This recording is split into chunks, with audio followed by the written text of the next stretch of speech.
नमस्कार दोस्तों, स्वागत है आपका आपके अपने channel Hindi with view sir में। कल हमने एक वीडियो बनाया था, उस वीडियो को अपलोड किया। वो पहला वीडियो आप लोगों ने लाइक किया, शेयर किया, उस पर इतने व्यूज़ दिए, जिसके लिए आप लोगों का धन्यवाद। आगे भी लाइक करते रहे, कमेंट करते रहे, शेयर करते रहे। अगर आप कमेंट करेंगे कमेंट बॉक्स में तो हमें पता चलेगा कि हमें वीडियो में क्या क्या खामियाँ हैं, उनको कैसे कैसे दूर करना है और भी कैसे वीडियो हम इसमें बना सकते हैं। यहाँ उस वीडियो के बाद पद्य साहित्य का इतिहास जानने के बाद दूसरा टॉपिक जो है काव्य बोध में हमारा सबसे पहले आता है काव्य, काव्य की परिभाषा, काव्य के भेद और काव्य के उदाहरण। तो आज हम काव्य के ऊपर चर्चा करने वाले हैं। तो इस वीडियो में आपको जानने को मिलेगा कि काव्य की परिभाषा क्या होती है, काव्य के भेद किस तरह से होते हैं और काव्य को किस तरह से हम दिखा सकते हैं।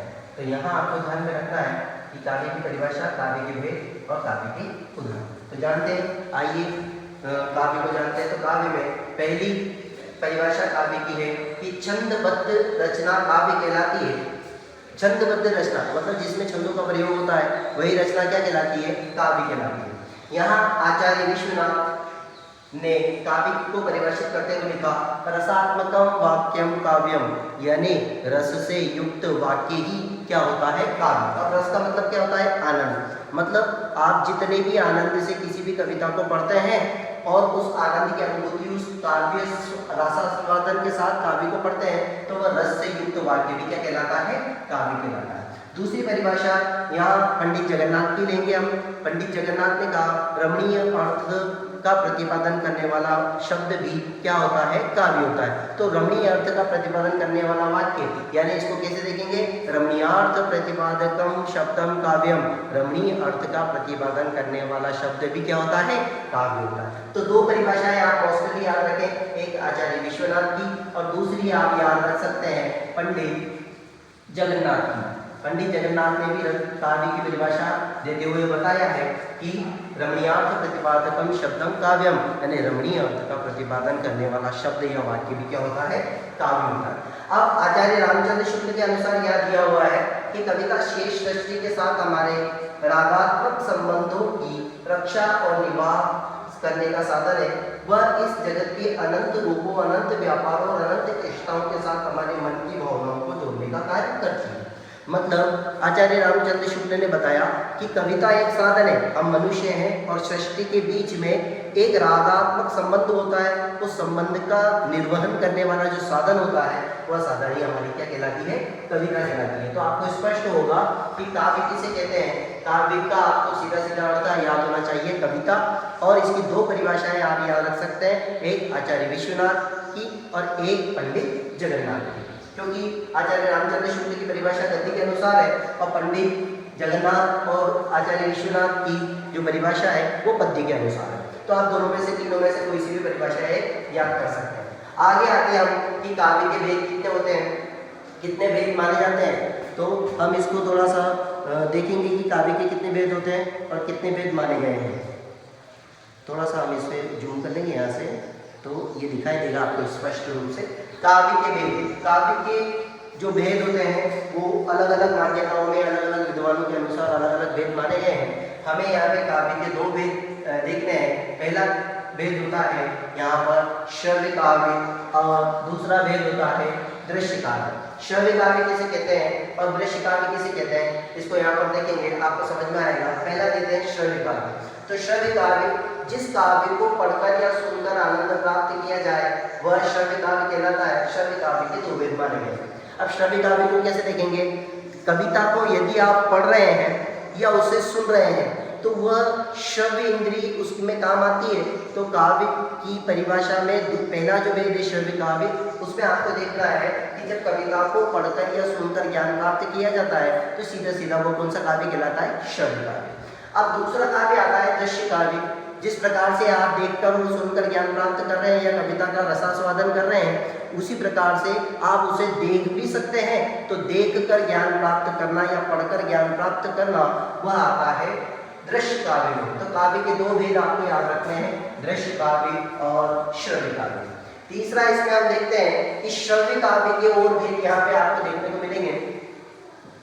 श्रव्य काव्य के भेद अब बहुत सारी पुस्तकों में आपको देखने को मिलेगा कि श्रव्य काव्य के भेद तीन बताए जाते हैं। पहला बताया जाता है यहाँ पर प्रबंध काव्य, दूसरा बताया जाता है मुक्तक काव्य और तीसरा भेद माना गया है आख्यानक गीतिका। प्रबंध काव्य, मुक्तक काव्य और आख्यानक गीतिका। तो हमें ध्यान में रखना है कि यहाँ प्रबंध काव्य और मुक्तक काव्य के साथ और श्रव्य काव्य के साथ आपको आख्यानक गीत का भी अध्ययन करना है। यहाँ देखिए प्रबंध काव्य में और मुक्तक काव्य में आप अंतर पाएंगे कि प्रबंध काव्य और मुक्तक काव्य में भी अंतर होता है। तीसरा भेद यहाँ पे है आख्यानक गीति का। अब पहले प्रबंध काव्य के बारे में जान लेते हैं, उसके बाद मैं आपको आख्यानक गीत के बारे में समझाऊंगा। पहला प्रबंध काव्य। प्रबंध काव्य वह काव्य रचना कहलाती है जिसकी कथा श्रृंखलाबद्ध होती है, इसके छंदों का संबंध पूर्वापर होता है। प्रबंध काव्य के दो प्रकार माने गए। अब इसकी परिभाषा को थोड़ा सा इजी कर लेते हैं अपनी भाषा में। जैसे मोतियों की माला धागे के माध्यम से गुथी हुई होती है और धागा तोड़ने के बाद मोतियों की माला बिखर जाती है, ठीक उसी प्रकार से प्रबंध काव्य जो होता है, प्रबंध काव्य का संबंध मोतियों की माला की तरह होता है। दूसरा, ये श्रृंखलाबद्ध होता है, मतलब एक सर्ग, दो सर्ग, तीन सर्ग या पहला कांड, दूसरा कांड, तीसरा कांड, इसके तरह से ही ये श्रृंखलाबद्ध होता है। इसमें पूर्वापर्ग संबंध होता है। पूर्वापर्ग संबंध का मतलब क्या होता है? पहले के बाद दूसरा, दूसरे के बाद तीसरा, तीसरे के बाद चौथा। अगर दूसरा कोई कांड आ रहा है तो उसका पहले वाले कांड से पूरा का पूरा संबंध रहेगा। मतलब अगर काव्य में आप सर्गों की रचना कर रहे हैं तो प्रबंध काव्य में पहला सर्ग दूसरे सर्ग से, दूसरा सर्ग तीसरे सर्ग से संबंधित होगा, पूर्व में उसका संबंध बताया जाएगा। तो ये हो गया हमारा प्रबंध काव्य। अब प्रबंध काव्य के भी तीन भेद होते हैं, महाकाव्य, खंड काव्य और आख्यानक गीतिका। ये मैंने अभी आपको बताया था। प्रबंध काव्य के कितने भेद होते हैं? तीन, महाकाव्य, खंड काव्य और आख्यानक गीतिका। तो यहाँ से हम इसे समझते हैं। इसमें महाकाव्य में महाकाव्य, खंड काव्य और आख्यानक गीतिका में आप लोगों को ये ध्यान में रखना है कि महाकाव्य किसे कहते हैं, खंड काव्य किसे कहते हैं और आख्यानक गीतिका किसे कहा जाता है। तो यहाँ इन चीज़ों का ध्यान रखने के बाद हम लोग देखेंगे पहला कि महाकाव्य के भेद कितने होते हैं, खंड काव्य के कितने होते हैं और आख्यानक गीतिका किसे कहते हैं, इसका विश्लेषण हम यहाँ पर करेंगे। तो ध्यान में लीजिए, पहला प्रबंध काव्य का जो भेद आता है वो आता है महाकाव्य। अब महाकाव्य किसे कहा जाता है? यहाँ पढ़ेंगे महाकाव्य में किसी महापुरुष के जीवन की कथा होती है। इसमें कई सर्ग होते हैं, मूल कथा के साथ प्रासंगिक कथाएं भी होती है। महाकाव्य का प्रधान रस श्रृंगार रस, वीर रस और शांत रस माना जाता है। तो यहाँ हमें ध्यान में क्या रखना है महाकाव्य के बारे में? ये जो आपने पढ़ा इसको मैं थोड़ा सा डिस्क्राइब कर देता हूँ तो आप लोगों को अच्छे से समझ में आएगा कि महाकाव्य में किस प्रकार से इसको संबंधित कर सकते हैं। महाकाव्य में सबसे पहले जिसके ऊपर ये काव्य रचयिता जो होते हैं, वो जिसके ऊपर काव्य लिख रहे हैं वो महापुरुष, उस महापुरुष के संपूर्ण जीवन, समस्त जीवन की कथा का वर्णन होता है। दूसरा, मूल कथा के साथ साथ प्रासंगिक कथाएं भी होती है। तीसरा, महाकाव्य में जो रस होते हैं वो अधिकतर श्रृंगार होता है, वीर होता है अथवा शांत रस होता है। तो आप लोगों को ध्यान में रखना है महाकाव्य सर्गबद्ध रचना है। महाकाव्य में महापुरुष के समस्त जीवन का चित्रण होता है और ये प्रासंगिक एक कहानी, पूरी जो बड़ी कहानी होती है उसके अंदर छोटी छोटी कई कथाएं होती है। कथा मतलब कहानी। तो जो बड़ी कहानी होती है उसमें छोटी छोटी कई सारी कथाएं होती है, उसे महाकाव्य कहते हैं। और महाकाव्य में श्रृंगार, वीर और शांत रस की प्रधानता होती है। मतलब 10 रसों में से 11 रसों में से वीर, श्रृंगार और शांत रस अधिक रूप में इसमें पाया जाता है, इनकी प्रधानता होती है। अब महाकाव्य की समग्र रूप से परिभाषा हम करेंगे। महान है जो काव्य, ऐसा काव्य जो किसी महान व्यक्ति के जीवन पर आधारित होता है, उसके समस्त और संपूर्ण जीवन का चित्रण किया जाता है, जिसमें सर्गबद्ध रचना होती है जो मूल कथा के साथ प्रासंगिक कथा को भी लेकर चले, ऐसे काव्य को हम महाकाव्य कहेंगे। उदाहरण के लिए यहाँ पर कुछ महाकाव्य आप लोगों को दिए हुए हैं, जिनके उदाहरण आप लेंगे तो आपको समझ में आ जाएगा कि महाकाव्य और महाकाव्य के रचयिताओं ने किस प्रकार से हमारे उदाहरणों की रचना की। तो यहाँ ध्यान में रखना है महाकाव्य में हिंदी के प्रमुख महाकाव्य यहाँ पे आपको बताए जा रहे हैं। हिंदी के कौन कौन से महाकाव्य और उनके कौन कौन से रचयिता यहाँ पे दिए गए। तो आप पहला देखेंगे हिंदी के प्रमुख महाकाव्य में सबसे पहले यहाँ पे दिया हुआ है पद्मावत। पद्मावत महाकाव्य की रचयिता मलिक मोहम्मद जायसी। तो पहला काव्य है पद्मावत, जिसमें आप ध्यान रखेंगे पद्मावत के रचयिता कौन थे? मलिक मोहम्मद जायसी। दूसरा है रामचरितमानस, जिसकी रचना किसने की? तुलसीदास ने।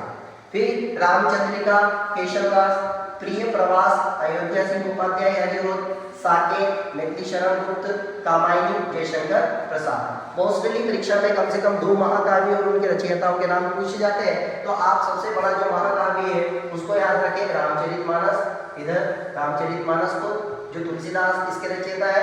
दूसरा आप याद रख सकते हैं साकेत को जो मैथिली शरण गुप्त उसके रचयिता है। और तीसरा आप याद रख सकते हैं कामायनी जयशंकर प्रसाद की। तो आपको 3 महाकाव्य और उनके रचनाएं को याद रखना है ताकि परीक्षा में आप जब वहाँ पर पूछा जाएगा तब आप बता सकते हैं कि महाकाव्य किस प्रकार से कौन कौन से इसके रचयिता हैं और कौन से लोगों ने इसकी रचना की।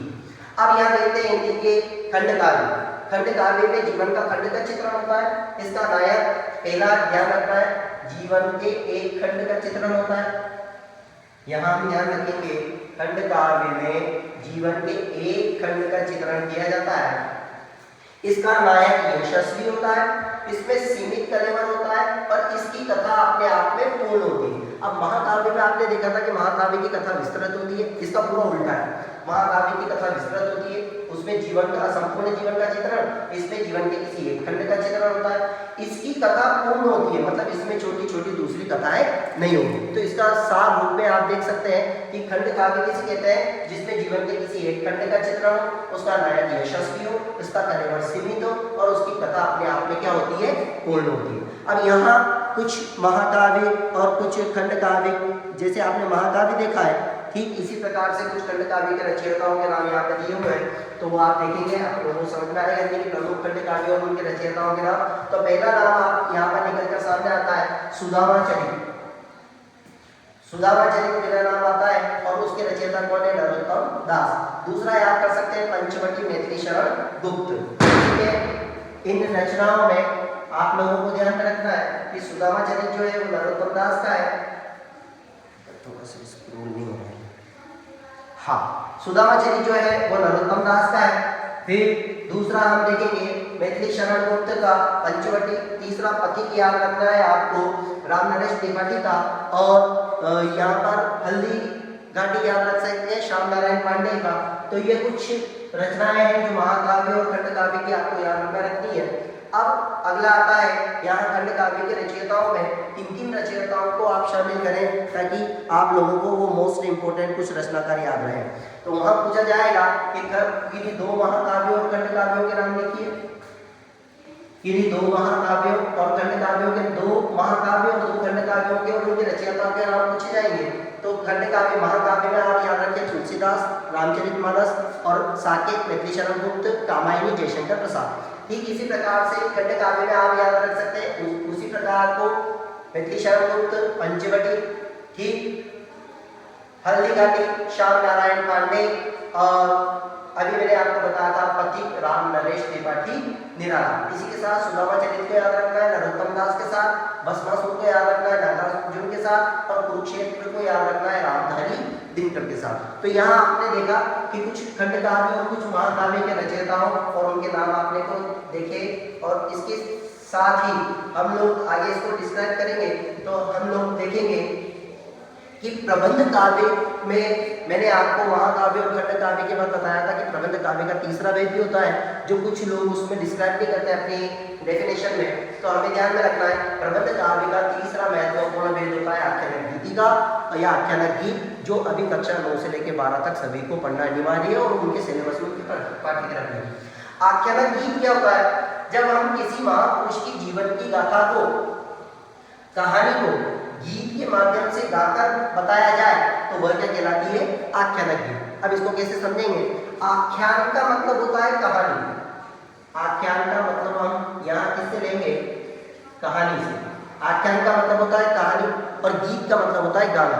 जब हम किसी महापुरुष के जीवन को या किसी विशिष्ट व्यक्ति के जीवन को पूरी कथा के, उसके जीवन की पूरी कथा को गीत के माध्यम से उसकी कहानी को बताएं तो वह क्या होता है, आख्यानक गीत। जैसे हम हनुमान जी की आराधना करते हैं तो हनुमान जी के पूरे जीवन की कथा को हनुमान चालीसा में पढ़कर नहीं सुनाकर गाकर सुनाते हैं। श्री गुरु चरण सरोज रज, तो वो बहुत लंबा हो जाएगा।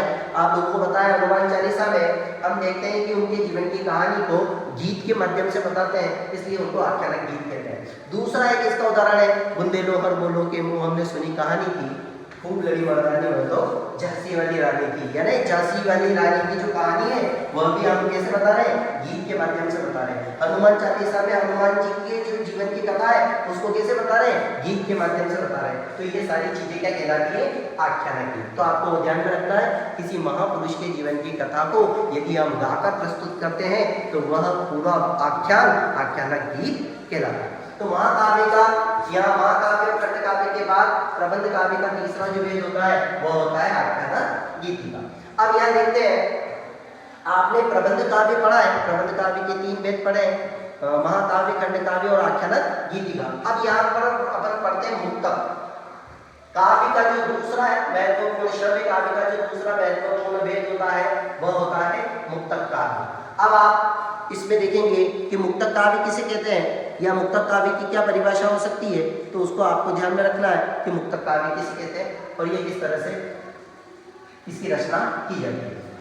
यहाँ आप देखेंगे मुक्तक काव्य में प्रत्येक छंद स्वयं में पूर्ण होता है तथा पूर्वापर्व संबंध से मुक्त होता है। बिहारी संशय दोहे कबीर की साखी और मुक्तक काव्य के उदाहरण है। तो यहाँ हमें देखना है कि मुक्तक काव्य प्रत्येक छंद स्वयं में पूर्ण होता है, यहाँ से सिलेक्ट कर लेंगे। ये जो प्रत्येक छंद होता है, ये प्रत्येक छंद स्वयं में क्या होता है, पूर्ण होता है। और आपको ध्यान में रखना है कि प्रत्येक छंद में पूर्वापर्व किसी प्रकार का कोई संबंध नहीं होता, मतलब प्रबंध काव्य मोतियों की माला की तरह गुथा होता है, स्वतंत्र काव्य मुक्तक काव्य स्वतंत्र होता है। प्रबंध काव्य में बंधन होते हैं, लयात्मकता, रागात्मकता, छंद का, अलंकार का, यति, गुण, मात्रा, संबंध, सबका संबंध होता है। मुक्तक काव्य में इस प्रकार का कोई भी बंधन नहीं होता। मुक्तक काव्य में पूर्वापर्व संबंध भी नहीं होता और ये सारे संबंधों से मुक्त होता है, इसलिए इसे मुक्तक काव्य कहते हैं। अब जिस प्रकार से हमने प्रबंध काव्य के वेद पढ़े, ठीक उसी प्रकार से हमें मुक्तक काव्य के भी वेद पढ़ने, और मुक्तक काव्य के वेद भी हमें यहाँ पे दिए हुए हैं। 2 वेद मुक्तक काव्य के होते हैं। कितने वेद होते हैं मुक्तक काव्य के? 2। प्रबंध काव्य के आपसे पूछा जाए, अभी मैं वेदों के बारे में भी डिस्कस करूंगा आपसे। मुक्तक काव्य के वेद होते हैं 2, एक होता है पाठ्य मुक्तक और एक होता है गेय मुक्तक। यहाँ आप देखेंगे पाठ्य मुक्तक और गेय मुक्तक। तो पाठ्य मुक्तक किसे कहते हैं और गेय मुक्तक किसे कहते हैं वो भी आप देखेंगे। यहाँ पाठ्य मुक्तक में कविता को केवल पढ़ा जाता है और यह मुक्तक में उसका लयात्मकता के साथ गायन किया जाता है। तो ध्यान में रखना है, लय तो पाठ्य मुक्तक में भी होती है और गेय मुक्तक में भी होती है, पर यहाँ केवल उसे क्या किया जाता है, ध्यान में रखना है आपको, पाठ्य मुक्तक को केवल पढ़ा जाता है, जबकि हम गेय मुक्तक को कहेंगे तो गेय मुक्तक का क्या किया जाता है, गायन किया जाता है या गेय मुक्तक को गाया जाता है। दूसरा होता है यहाँ पाठ्य मुक्तक के उदाहरण में हम कभी कभी वृंद और बिहारी के दोहों को लेंगे और यह मुक्तक में सूरदास के पद और मीराबाई के बतावली आदि को लिया जाता है। अब आपको ध्यान में रखना है, पाठ्य मुक्तक जो होता है उसमें कबीर के दोहे, वृंद के दोहे, बिहारी के दोहे और इन सब के दोहे लिए जाते हैं, जबकि जो गेय मुक्तक होता है उस गेय मुक्तक में सूरदास के पद, मीराबाई के पद, तुलसीदास के पद, ऐसे कुछ पद होते हैं जिनको गाया जाता है, रागात्मकता जिनमें होती है उनको लिया जाता है। तो हमने देखा पाठ्य मुक्तक और गेय मुक्तक। यहाँ काव्य के वेद में हम लोग देखते हैं पाठ्य मुक्तक और में गेय मुक्तक। एक बार हम शुरू से पूरा रिवीजन करेंगे तो आप लोगों को अच्छे से समझ में आ जाएगा कि काव्य किस प्रकार से होता है, काव्य के वेद कितने होते हैं, उनके स्वरूपों को किस प्रकार से जाना जा सकता है। तो यहाँ हमें ध्यान में रखना है, पहला जो होता है काव्य की परिभाषा, 2 लोगों ने काव्य की परिभाषा दी, पूरा हम लोग एक बार उसको रिवाइज कर देते हैं। कविता का अर्थ होता, काव्य का अर्थ होता है कविता। काव्य की परिभाषा 2 व्यक्तियों ने दी है, बहुत सारे व्यक्तियों ने दी है, पर आप 2 की याद रखें, मोस्टली परीक्षा में पूछी जाती है। पहला आचार्य विश्वनाथ जिन्होंने काव्य की परिभाषा दी रसात्मकम वाक्यम काव्यम। दूसरा याद रखना है पंडित जगन्नाथ जिन्होंने काव्य की परिभाषा दी है रमणीयार्थ प्रतिपादकम शब्दम काव्यम, यानी रमणीय अर्थ का प्रतिपादन करने वाला सुंदर शब्द भी क्या होता है, काव्य होता है। फिर तीसरी परिभाषा आचार्य रामचंद्र शुक्ल की आप देख सकते हैं। तो यहाँ आपको ध्यान में रखना है, दूसरा काव्य, काव्य के वेद, काव्य के 2 वेद होते हैं, दृश्य काव्य, श्रव्य काव्य। वैसे तो तीसरा भी होता है दृश्य श्रव्य काव्य, पर आपके पाठ्यक्रम में नहीं है इसलिए यहाँ पे इंक्लूड नहीं किया गया है। तो श्रव्य काव्य, फिर श्रव्य काव्य के वेद, श्रव्य काव्य किसे कहते हैं, जिसको पढ़कर या सुनकर आनंद ले वह श्रव्य काव्य होता है, और जिसको देखकर आनंद लिया जाता है या देखकर रसास्वादन किया जाता है या पढ़ा जाता है वह क्या होता है, दृश्य काव्य। तो श्रव्य काव्य और दृश्य काव्य, इसके 2 भेद आपको यहाँ पर देखने को मिलेंगे। अब जो श्रव्य काव्य होता है उसके भी भेद होते हैं, प्रबंध काव्य और मुक्तक काव्य। प्रबंध काव्य श्रृंखलाबद्ध पूर्वापन्न और प्रबंध रूप से बनी हुई रचना। प्रबंध इसका पूर्वापन्न संबंध होता है, श्रृंखलाबद्ध होता है, क्रमबद्ध होता है। प्रबंध काव्य के 2 भेद माने जाते हैं, 3 भेद होते हैं, महाकाव्य, खंड काव्य और आख्यानक गीतिका। यहाँ हमने इसको देखा कि तीसरा भेद इसका कौन सा होता है, तो यहाँ हमने देखा है प्रबंध काव्य, मुक्तक काव्य, प्रबंध काव्य की पूरी रचना है, महाकाव्य और खंड काव्य हमने देखा।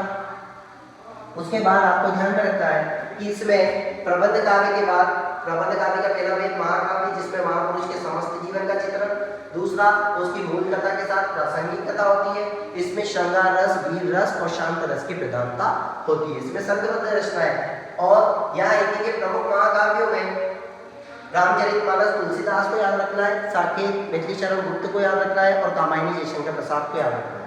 फिर खंड काव्य जीवन का खंड का चित्रण होता है, इसका नायक यशस्वी होता है, इसमें कलेवर क्या होता है, सीमित होता है। खंड काव्य में आप याद रखेंगे पंचवटी, मैथिलीशरण गुप्त और हल्दीघाटी श्याम नारायण पांडे और सुदामा सहित नरोत्तम दास। ये कुछ खंड काव्यों के नाम मैंने आपको यहाँ पर बताए। अब इसमें आता है खंड काव्य के बाद दूसरा हम लेंगे यहाँ पर महाकाव्य खंड काव्य के दोनों रचयिताओं के नाम हमने आपको बताए, हिंदी के प्रमुख खंड काव्य के रचयिता इनके नाम बताए। अब हम देखेंगे प्रबंध काव्य का तीसरा भेद आख्यानक गीतिका, जिसमें आख्यान होता है, महापुरुष के जीवन की पूरी कहानी को गीत के माध्यम से बताया जाता है। इसके 2 उदाहरण मैंने आपको बताए, झांसी की रानी और हनुमान चालीसा। यहाँ ध्यान रखें कि झांसी की रानी लिखना है केवल और हनुमान चालीसा लिखना, उसके अंदर का उदाहरण भी देना है। फिर यहाँ अगला देखेंगे कि मुक्तक काव्य होता है, जिसमें प्रत्येक छंद स्वयं में पूर्ण होता है, इसमें पूर्वापन्न संबंध नहीं होता, ये स्वतंत्र होता है, इसलिए इसे मुक्तक काव्य कहते हैं। और इसमें सबसे महत्वपूर्ण माना जाता है दोहे, कबीर की साखियां, बिहारी की सत्संग। इसके बाद देखेंगे मुक्तक काव्य, आपने यहाँ पे अध्ययन किया मुक्तक काव्य के बाद। मुक्तक काव्य के भी 2 भेद होते हैं, पाठ्य मुक्तक और गेय मुक्तक, जिसे पढ़ा जाता है, जिसका केवल वाचन किया जाता है और लयात्मकता उसमें भी होती है, पर उसे कहते हैं पाठ्य मुक्तक। और जिसको गाया जाता है, जिसमें चेहरे अपन देखते हैं ना, चेहरे के एक्सप्रेशन होते हैं जब कोई गीत गाया जाता है, तो जिसमें एक्सप्रेशन होते हैं वह गेय मुक्तक में आता है। और जिसमें भाव भंगिमाएं, मुखमंडल की जितने भी एक्सप्रेशन होते हैं, जितनी भी भाव भंगिमाएं होती है, वो जिसमें नहीं होती है उसे कहते हैं पाठ्य मुक्तक, और जिसमें होती है उसे कहते हैं गेय मुक्तक। गेय पाठ्य मुक्तक के उदाहरण में आप लेंगे वृंद और बिहारी के 2 है, कबीरदास के 2 है, आप इसमें लेंगे मुक्तक में सूरदास के पद, मीराबाई के पद, गीत गोविंद की टीका, नरसिंह जी तो मायरो, ऐसी जो रचनाएं होती है वो सब किसमें आती है, गेय मुक्तक में। यहाँ मैं आशा करता हूँ कि आप लोगों को ये सारी चीज़ समझ में आई होगी। काव्य के भेद 2 से 4 नंबर का त्रैमासिक, अर्धवार्षिक और वार्षिक परीक्षा में आता है, आप लोग अच्छे से तैयारी करें। काव्य में अगर आपको कोई भी दिक्कत आ रही है तो आप मुझे कमेंट बॉक्स में बताएं, मैं उसका एक शॉर्ट वीडियो और आपके लिए बनाऊंगा। ये वीडियो को लाइक करें, शेयर करें, कमेंट करें, चैनल को सब्सक्राइब करें, ताकि हम आगे भी आपके लिए ऐसे और वीडियो ला सकें। Thank you.